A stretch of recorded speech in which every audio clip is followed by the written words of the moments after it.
Well, we have a guest on the show, and since this is the Orange Pill podcast, which is how you were orange pilled, we want to, bring people on the show who are big in the Bitcoin community. But I want to learn everybody's orange pill story. I want to know how you came to be a Bitcoiner and what happened, who orange pilled you, and when you first heard about it, did you get it immediately, or were you like, well, this is crazy, or whatever? So tell us when you were orange pilled and who did it. My orange pill story is so lame though, because it was 2017, so I was one of them people.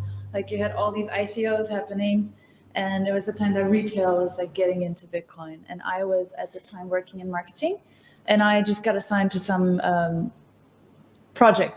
Right, and I didn't know what it was. I had no idea. Actually, for like the first half year or so that I was working in the industry, I didn't even have any touching points with Bitcoin. So I was. But you were what do you mean by working in the industry? Like the other stuff, the altcoins, the shitcoins. Okay. Crypto, got it. Crypto, yeah. So, it's okay. It's not. We want this to be a safe space because we're not saying we support shitcoins, but we all have a journey. Not a lot of us have a journey of, we heard about crypto and didn't know the difference between Bitcoin and crypto and went crazy or I'm going to buy this coin for 5 cents and it's going to make me blah, blah, blah. And it didn't happen. So, which is fair enough. Fair enough. Yeah. Well, that was that. I was there for like a couple months, and I was working for some projects there. I didn't know what I was doing. For me, I was used to doing marketing projects. So for me, it was, just another social media job or something. What would happen is they would take you to like you had all these blockchain conferences, right? Those are conferences where you have the guys in suits coming, and they come with their weather forecast coin and their supply chain coin, right? And they go guys there in suits I just pictured these very ominous looking guys with like briefcases. Yeah. Here's my weather coin.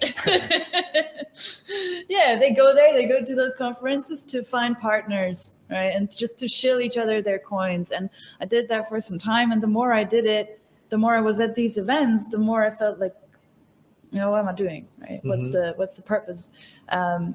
And this was in Europe mostly?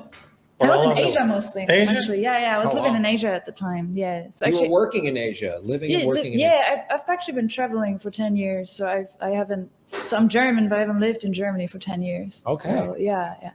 And so I did that, and then after some time, I met some Bitcoiners. So I was going to meetups. That was around the Philippines a lot, where then people would hand me books. So the first book I read was The Internet of Money, and then the Bitcoin Standard. And then I saw, hold on, there's more. It's not just like, there's some purpose there. So at The Internet of Money, Andreas Yes. Antonopoulos. Yes, which is a really good book to get started because it's so short and easy to read. I've heard a lot of people, that book is part of their orange pill journey, is definitely reading that book. Andreas is definitely an orange pill.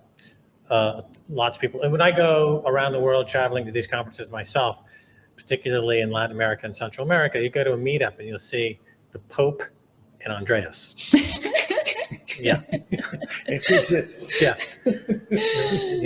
definitely orange pill. But anyway. Yeah. Sorry to interrupt. No, it's fine. Back to some Pope stories.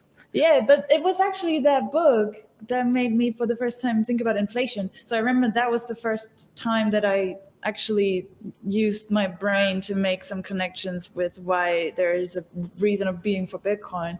Because I remember in school in Germany, we would talk about inflation, but we would talk about it as a given. So we talk about how at the bakery, we have really good bread in Germany, but it would keep getting more expensive. So my dad would always say, yeah, it's normal. Like it's 5 cents more now. That's how it happens. It's inflation. Right. Well, famously, people talk about inflation and hyperinflation. Of course, Weimar Germany is the textbook classic case People of don't remember that. hyperinflation. So was that touched upon in your schooling days at all? Yes, but what happens is you tend to think that doesn't happen, like it's never going to happen again. We've been there, we've done that. So now we've learned. So we're going to be fine. Human beings learning from their mistakes. Novel concept. Then, of course, the Bundesbank, which became anti-inflation for many years after the war, because the horrors of hyperinflation that kind of led to the war, And one of the interesting things about when the euro was introduced, the Bundesbank became kind of the center of the euro. But over the years, under Mario Draghi and other directors of the Bundesbank, they became more inclined to print, and bring inflation back. So you have Christine Lagarde and that group that are in now that have completely forgotten all of the horrors of the hyperinflation.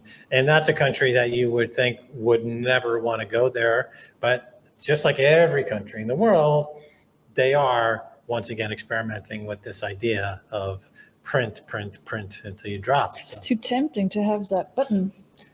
Yeah. It's like, Germany, has learned a lot since World War II in terms of the Holocaust, but then money, no country seems to learn about money. They just seem to go back, no matter what mistakes they might have made in other areas, they always seem to keep making, like, money is this crack pipe that no country can. Right. Well, going back further, right? In World War I, Germany loses, then they have to pay reparations. And the cost of reparations were astronomical. And this is what got them into the money printing game, which led to political instability and political setup for World War II.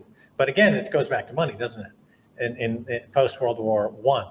So it all goes back to money. And we say, so now you've been traveling all over the place, and the message of Bitcoin and how it relates to inflation and how it actually is deflationary, does that resonate with anybody, or is it just plushy dolls? I think deflation's a difficult concept to understand for people. But this guy used to be a full-size Bukele, and it got deflated.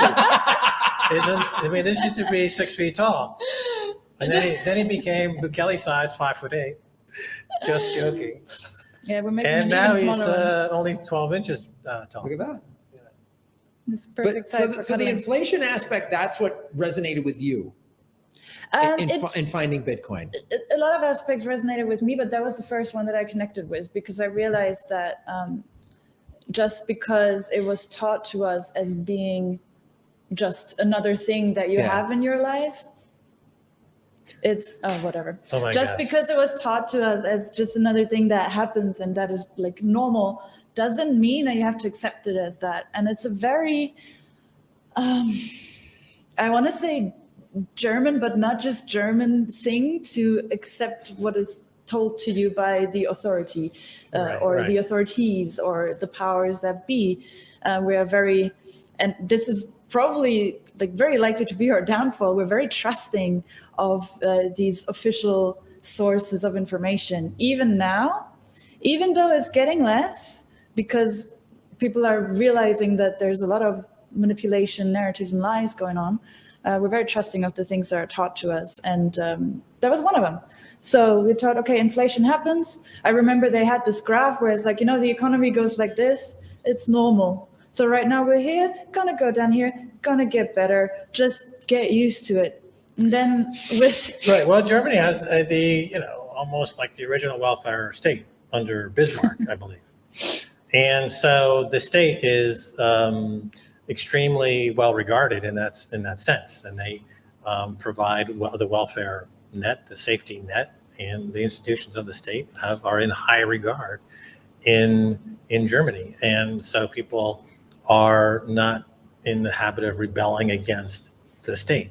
Yeah. And so when you have money that separates money from state, you're going against orthodoxy of certainly German orthodoxy, but also European orthodoxy across Europe. It's a very statist continent. And this is why they don't grok Bitcoin, not even in the UK, where you would think that they would be a little bit more open to it. They are not. I mean, they have a freaking monarch in the UK, King Charles. I mean, they're still living 1,000 years ago. But you snapped out of it. You broke out of it. So now you're seeing this new kind of money that's transformative